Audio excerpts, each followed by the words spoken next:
नमस्कार श्रोते हो, रेडिओ जयंतच्या आनंदी कट्ट्यावर मी अनुराधा आपणा सर्वांचं मनपूर्वक स्वागत करते. श्रोते हो, आता रामाचं आवडतं धान्य कुठलं हा जर प्रश्न विचारला तर आपल्याला सहजासहजी काही आठवणार नाही. पण याचं उत्तर दडलंय एका भांडणात. काय होतं ते भांडण ऐकूया आजच्या आनंदी कट्ट्यावर. भगवान श्रीरामांनी रावणाचा पराभव केला आणि ते अयोध्येला जायला निघाले.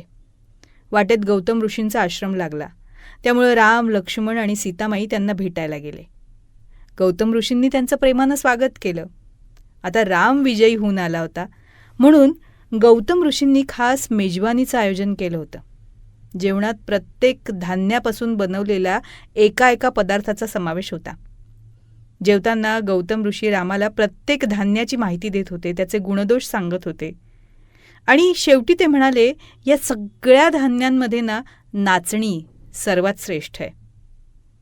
आता हे ऐकून तांदळाला फार राग आला. तो तिथे प्रकटच झाला आणि त्यानं नाचणीला हिणवायला सुरुवात केली. म्हणे, नाचणी सर्वश्रेष्ठ आहे काय त्या नाचणीत? ना रंग ना रूप, छोटे छोटे दाणे, काळा सावळा रंग, कशी वेडी बिद्री दिसते बघा.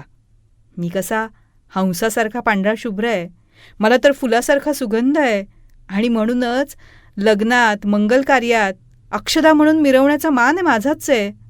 मीच धान्यात श्रेष्ठ आहे. हे ऐकून नाचणीचाही संयम सुटलाच. मग तिनंही आपली बाजू लावून धरली.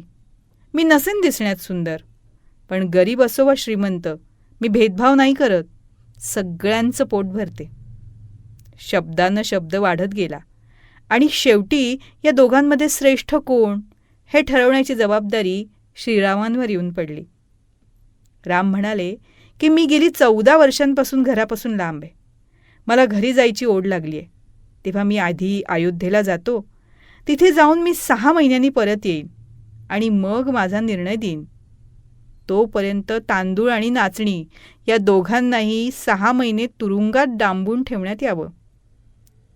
राम अयोध्येला निघून जातात आणि मग इकडे तांदूळ आणि नाचणीची रवानगी तुरुंगात होते. 6 महिन्यांनी जेव्हा राम परत येतात आणि या दोघांनाही तुरुंगातून बाहेर काढतात तेव्हा तांदूळ खराब झालेला असतो, त्याला कीड लागलेली असते. पण नाचणी मात्र जशीच्या तशी बाहेर येते. हे बघून प्रभू राम म्हणतात, तांदूळ आणि नाचणी दोघांवरही सारखीच आपत्ती कोसळली, पण तांदूळ खराब झाला तशी नाचणी नाही झाली. म्हणून ते आपलं मत नाचणीच्या पारड्यात टाकतात. या प्रसंगानंतर राघवाचा जिच्यावर अनुराग म्हणजेच प्रेम, अशी ती रागी असं नाव नाचणीला मिळालं. श्रोते हो, तांदूळ आणि नाचणीच्या भांडणाची ही गोष्ट कानडी संत कनकदास यांच्या रामधान्य चरित्र या काव्यात सांगितलेली आहे. माणसाच्या स्वभावाची परीक्षा त्याच्या जन्मावरून, रंगरूपावरून न ठरवता त्याचे विचार कसे आहेत आणि सर्वात महत्त्वाचं म्हणजे कठीण प्रसंगात तो कसा वागतो यावरून केली गेली पाहिजे.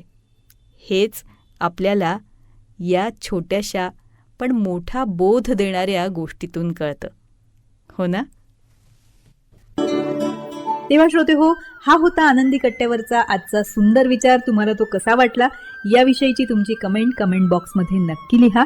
आणि त्याचबरोबर रेडिओ जयंतचे दर्जेदार कार्यक्रम ऐकण्यासाठी रेडिओ जयंत लाईक करा, शेअर करा आणि सबस्क्राईब करा. रेडिओ जयंतचं सबस्क्रिप्शन फ्री आहे आणि त्याचबरोबर नोटिफिकेशनसाठी बेल आयकॉनवर क्लिक करायला सुद्धा विसरू नका.